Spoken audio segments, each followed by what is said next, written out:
Now gather round, ladies and gentlemen. I'm about to tell you a story. It's about two bookies from Longbenton in the middle part of the 19th century and their adventures that took them all the way to the US of A. And I've called it The Curious Account of the Bookies from Longbenton and Chief Sitting Bull.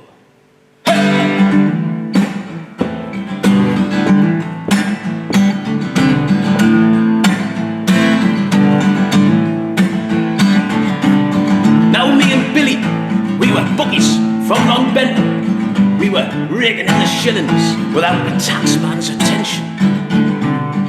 But in the summer of 1875, Harriet Laws won the Pitman's Derby. We had to scarter to stay alive. So we pegged it from the town moor down to Liverpool, with many a disgruntled punter in tow. We were sneaking on board the ship the Abyssinia, and to New York via Queenstown we did go. You see, ladies and gentlemen, we had to scarper from them naughty punters, or we would have been cleaned out.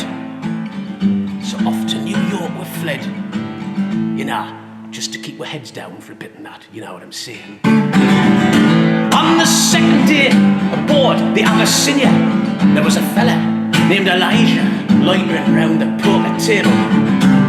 We looked a dead beat from what we could glean. Thought we could travel one money and live the American dream. So we played through the night until sunrise, and for a further 5 days after that. And by the time we saw Ellis Island, we'd lost all our money plus the clothes off the back. You see, it turns out, ladies and gentlemen, this Elijah fella was a professional poker player, and he left his home in the North Pennines to go and compete against Wild Bill Hickok at a poker tournament in North Missouri. Hey, how are we tonight, you know, man? Hey, it's just our luck, isn't it, man? So we were homeless down in old New York town with one possession to our name, this crate of Nookie Brown.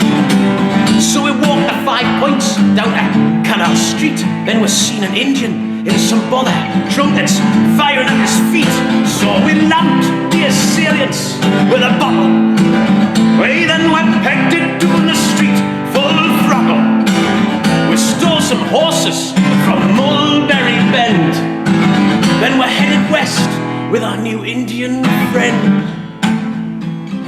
So the three of us made our way on horseback from New York City. And we made our way through the farmlands of Pennsylvania. Now, it turns out this Indian fellow I rescued, he was a pretty big deal, like. He was a collective spokesperson for the Northern Indian tribes, and he was in the city discussing the Indian Appropriation Act of 1851. But as we said, he'd got himself in a spot of bother. But anyway, as a token of his immense gratitude, we were both invited to a Lakota sundown in North Montana. So from Ohio, we rode north to Minnesota, crossed the plains of North Dakota to meet the chief of the Lakota. Upon arrival, we're greeted, Sitting Bull. We bore gifts of Nookie Brown and said, "Chief, have a skin full." So we drank through the night until sunrise, and for a further 5 days after that, we smoked pipes, we shared visions, and we told stories. Danced round the fires till we were flat on our backs. Hey, I'll tell you what, I didn't know what was in that pipe you gave us, but I was off me fucking tits. At one point, I thought I was a grasshopper, and Billy, he thought he was a general in the Union Army. Well, it got a bit too much for the chief as well, you know. He took himself away up some mountain on his own. You know, we just left him to it. I think he just wanted to be left alone with his metaphysical, premonitory thoughts. The weeks did pass, and the plains became our home. From the banks of the River Tyne to where the buffalo roam.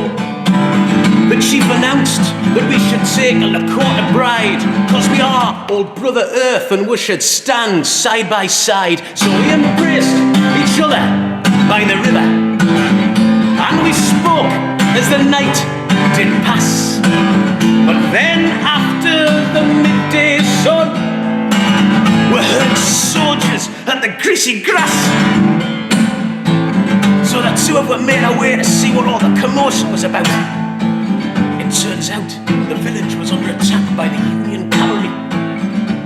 Now Sitting Bull was too old to fight, so he turned to us and he said, "Lads, will you take my place in battle, defend my people and my honour?" "Why, of course we will," we said. "We've never been treated so well in all our lives, you know."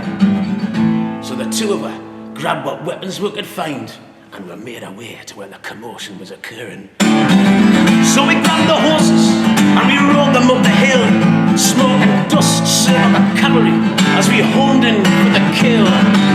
The one called Custer came back to shoot me down, but I decked him to the ground and glassed him out with a nookie brown. And that was it. All of a sudden, it was over, and a legend among Lakota was born about two bookies who came from Longbenton to fight at the Little Big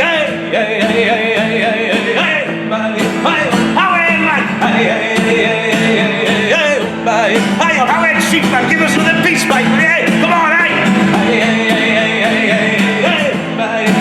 come on now. Now, one more thing before I go. I'm not for one moment condoning physical violence towards your fellow man, but we did what we thought was just to protect the rights of these indigenous people. I mean, Sitting Bull and the Lakota tribe that took us in, you know. We was good to them, and them was good to us. And you know, ladies and gentlemen, especially in these times of a heightened racial climate, it's worth remembering the events of this occasion. And as Chief Sitting Bull once said, we are all Brother Earth, and we should stand side by side. Hey! Hey! Hey! Hey! Hey! Hey! Hey!